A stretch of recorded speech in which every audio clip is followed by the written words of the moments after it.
Hello friends, welcome to Thermomixing Adventures. Lisa here.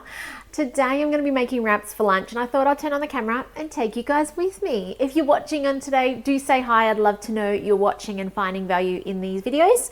And if you've got questions, of course, don't hesitate to reach out. I'd love to hear from you. So floured tortillas, they are in essence wraps. Okay, if you look up wraps, you tend to get recipes that involve making contents for the wraps, whereas if you want to find actually the ability to make the wraps, we're looking up tortillas. You'll find there's almond tortillas on Cookidoo, so almond flour ones. I think there's like keto style ones. There is gluten-free, there's rice-based ones. There's lots of different ways you can make wraps. However, it is well worth noting that if you are gluten-free, swapping in gluten-free in this recipe as a straight swap, it's not going to work for you. So it's well worth knowing that before you start. You can't just straight swap in because it's one of those recipes that relies on the gluten of flour to have success. So you'll need to find a gluten-free wrap recipe if you are gluten-free.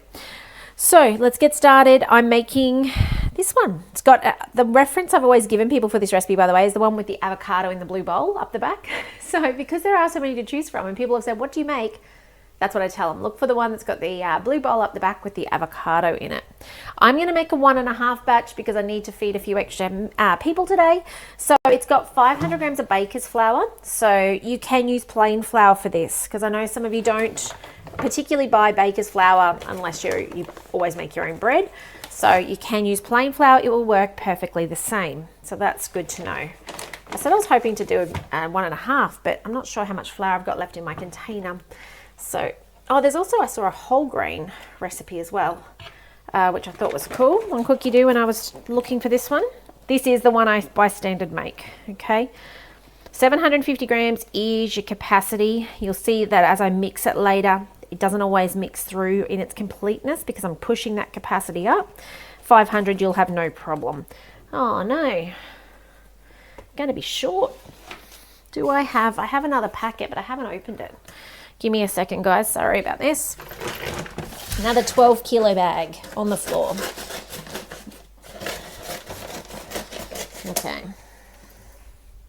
Grab my little container, which is a, what are they called? Little Dalio mold thing. Little scoops of everything around here. Here we go. 750. You do want to be close with your measurements when you're coming to things like your pastries and your wraps and things like that. Bread, yeah, it's a bit more generous when you want to make that. But things like your wraps, being that you want a good texture, you need to be a bit closer to your, particularly flour and water. Okay, a teaspoon of salt. So I'm putting in 1.5 teaspoons. Then we got baking powder. Just seeing if I've got a teaspoon up the back. 1 teaspoon, and I'm doing the extra half batch.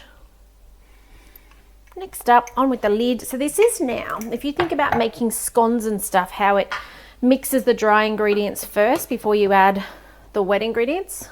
Different measuring cup, that one looks like it's wet. This is what we're doing here. We're just evenly spreading out those things amongst the dough for a second. Won't take long. You can even have a little, it's not even moving the top bit. It's because I got the extra in there. I was going to get in there and stir it, but the spatulas didn't come out fast enough. Just spin it up. I'm going to go again to speed 3. I'm going to take it a little higher to 4. Okay, there we go. So it's spread through now. Okay, 80 grams of light olive oil. Now, if you preference, you can use a veggie oil in this. You don't want something too strong is really the ultimate. I mean, olive oil itself has a unique, oil flavor. But yeah, it's going to dictate the flavor of the wraps depending on what you use here. So there's your 80, but I'm going up to 120. That'll do. I do like that these are dairy-free for those of you who need to be dairy-free. Now, it's worth mentioning you can flavour these. So if at the beginning you'd like to put in some garlic and some sun-dried tomato, chop that first, go on with the recipe. If you want to put some olives through it, you can certainly do that. You could put some Italian herbs or something through, maybe some spinach, chop the spinach in, make green wraps. You certainly are able to do that. Okay, so 250 grams of warm water. I'm just going to I've been away for the last 3 days. Nothing is where I feel it should be. Everything's just... So I turned the tap on and heated up the tap already, because you do need warm water. Just makes it all happen nicer in this recipe. So yes, nothing's quite where it normally is. So I'm going to go for the 250, and then I'm going to put another 125 in, yeah? So 375 is what I'm aiming for. See how full my bowl is? This is why I said that this is, you know, getting to capacity. Because when we come to knead it together in a moment, and it will require a little bit of extra time usually, which is normal, right? Whenever we get into a bigger batch, we're always putting in extra half time. But we will find after 2 minutes, we want this to look like cauliflower. So I've spun the dial up. Should put the measuring cup in. You're looking for your dough to actually look like cauliflower at the end of this knead time, which some people look at the bowl and go, oh my gosh, it's not combined properly, but it actually is what you're looking for. So same with things like pastries. When you're making a short crust pastry, it comes out, it's nearly powdery cauliflower, like you've made cauliflower rice, and it gets pushed together. But in the case of this, you're looking for it to be big hunks, and then we're going to push it together into a ball. I think we can have a look at this safely now. Because I've got extra in there, I'm going to use my spatula, safe through the lid because of the collar, to just keep pushing down the top of the dough ball to make sure it's getting kneaded together. So with a Thermomix, once you've kneaded, you don't actually need to go back and re-knead. It is done, but you may need to push it together. So especially when you're doing a big batch like I am. If you need a smaller batch, you can of course halve this, quarter it, whatever size you need if you only want to make a couple of wraps. It is really good to freeze though, so you can, once you let this rest and roll them out, freeze them flat and then put them in something airtight so they don't go stale, and then you've got them to cook when you're ready to use them. Really good way of going about things. So it makes it easier later because you can then just get it out of the freezer frozen, put it between the sandwich press, and it's ready to go. On that note of a sandwich press, it's a really handy thing to have your sandwich press for this. You can roll them out and then it's really quick to toast them off, and you toast them off evenly both sides. There's no flipping required because it's toasting between your top and bottom contacts of your sandwich press. So well worth, if you don't have a sandwich press, or maybe you do and you've never thought about it, using that to make your wraps. Don't press them in there. It's not designed for pressing. This is coming together beautifully. Normally I have to do a more longer knead on it, but it's actually come together nicely. Yeah, you want to, so if you read the recipe, it's going to tell us what to do. It says transfer onto a silicone bread mat. I've got one behind us here. I'll show you in a second. And it says work into a ball. Now mine actually, I don't think I put was heavy in the flour, in the liquid, but today that looks like it's not cauliflower. It's ready to go. I don't need to push it together as hard as you normally would. Wrap the dough in the silicone bread mat, place into a bowl, cover with a kitchen towel. So leave it to rest for 15 minutes. Now anything that's got the gluten in it, it is better to be rested because it allows your gluten to relax and allows you then to be able to actually shape it. So I'm just putting my bowl upside down on the bench. I'm going to use the little cog on the bottom. I'm going to turn that, and it's going to allow my dough to fall out.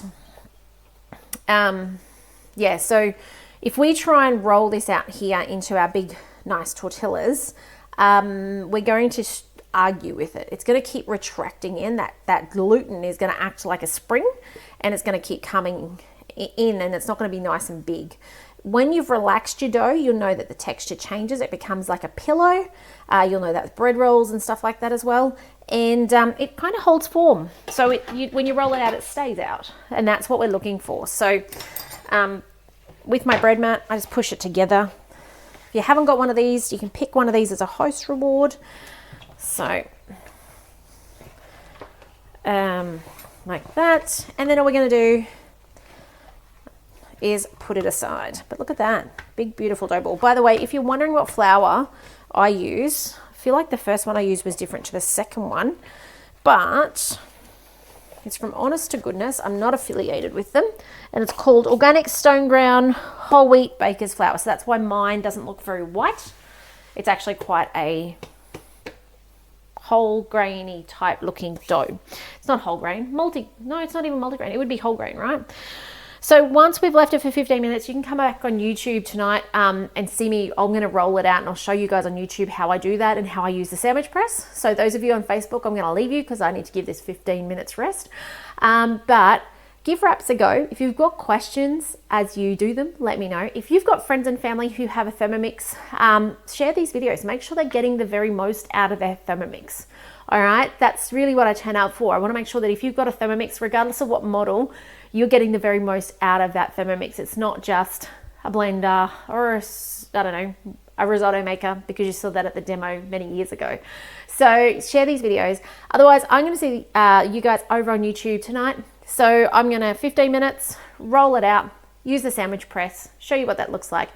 And then I'll be back in another video tomorrow. So take care and I will see you then. Bye for now. Okay, welcome back. We're going to finish off making wraps. Or tortillas. Here is the dough. You can see that looks shiny. If I touch it, kind of stays indented, which is what we want. It means when we roll it, I don't need to roll it yet, but it will stay out in the form that I make it, which is good. So this dough does feel a little tackier than I would usually make, so that's all right. How many am I going to make? I'm going to make 13. Strange number, I know. That's enough for everybody to have, 2 plus an extra. So I would divide it up into however many portions. I'm sure you don't want to watch me do the whole lot, so let's just do some together. If you start with a circle, you have more chance of ending with a circle. So just make yourself what looks kind of like a bread roll. Put it in the middle of your mat. Get these other bits aside. They can be rolled. Now over here I've got my sandwich press ready to go. So flatten it down. Let's roll it out. I don't find I need flour or oil with it, but I do find my silicone mat and my rolling pin are just amazing. Just nice. So out to whatever size you'd like to make. By the time you put it on the, this might be a flat cooktop you might be using with like a cooktop with like a fry pan type plate on it instead of the sandwich press if you don't have one. We use our hot plate on our barbecue a lot when we traveled, but whatever size you make it to is what it's going to end up like. So that's about 24 centimeters on the mat. So I know it's going to end up about that. You can see as well it's holding form with the mat. That tells me it's proven. If you tried to roll it straight out, it just would have kept retracting back in. So I'm pretty happy with that. Open the sandwich press, peel it up nicely, and I'll fix the camera for you. Oh, I put it out the back. I'll fix the camera for you in a second. Let's just put that in too far. There we go. Down with that.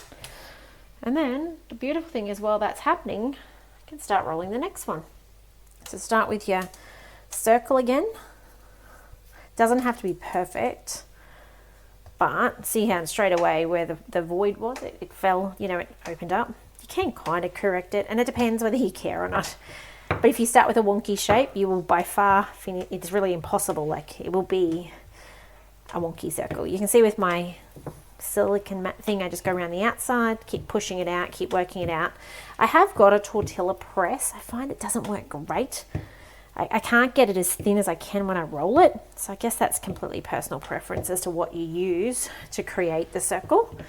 But yeah, I just find it doesn't get it thin. It's more like naan bread. So I reckon they're going to be pretty close over here to doing this. Look at that, it's done. And that's what I love with using the sandwich press.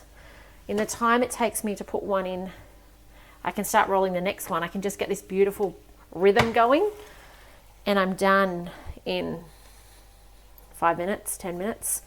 So really simple and easy, but look at that. Beautiful, ready to go. So there you go. That's how you make wraps, tortillas in your Thermomix, then using a sandwich press or whatever you've got. Obviously, if you're doing a barbecue or a hot plate, you have to flip it after a few seconds. If you do want these, as I said, to freeze them once they're rolled out all the way so that you can then cook them from frozen so they're not going soggy and messy. So I'll show you what I mean. And I'd put baking paper between them so that they don't stick to each other. And then, of course, airtight so that they last. Otherwise, they're going to lose their moisture and go dry. So at this point here would be when I would be putting it now between baking paper and freezing it. There you go. That's how you do it. How easy, simple, quick, amazing is that? just don't leave them in too long. Otherwise, you're going to end up with like corn chips and you'll be cutting them up with salt instead. Okay, so nothing goes to waste with the Thermomix. If you have any questions about this, reach out. I'd love to hear from you. And remember, share these videos. But otherwise, take care and I'll see you in the next video soon. Bye for now.